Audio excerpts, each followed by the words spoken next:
अमरावती शहरात अवैध शस्त्रांविरोधातील कारवाईला वेग आला आहे। गुन्हे शाखेनं एका 21 वर्षीय तरुणाला मोपेडच्या डिक्कीत देशी कट्टा आणि 6 जिवंत कारतुसांसह अटक केली। हे शस्त्र बुलढाणा जिल्ह्यातून विकत आणल्याची कबुली आरोपीनं दिली असून शस्त्र पुरवठादाराचा पोलिसांकडून शोध सुरू आहे। पवन लोणारे असं देशी कट्ट्यासह पकडलेल्या तरुणाचं नाव आहे। गुन्हे शाखेचे पोलीस निरीक्षक अतुल वर यांच्या नेतृत्वाखालील पथक शहरात गस्त घालत होतं।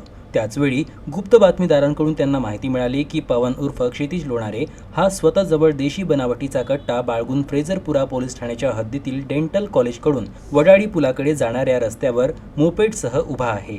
प्राप्त माहितीच्या आधारे गुन्हे शाखेच्या पथकानं तातडीनं घटनास्थळी धाव घेतली। पोलिसांनी पवन लोणारे याला ताब्यात घेऊन त्याची अंगझडती घेतली।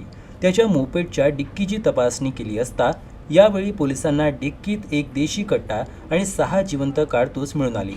पोलिसांनी हे घातक अग्निशस्त्र आणि कारतुसे जप्त केली। पवन लोणारे विरुद्ध फ्रेझरपुरा पोलीस ठाण्यात आर्म्स ॲक्ट वये गुन्हा दाखल करण्यात आला आहे।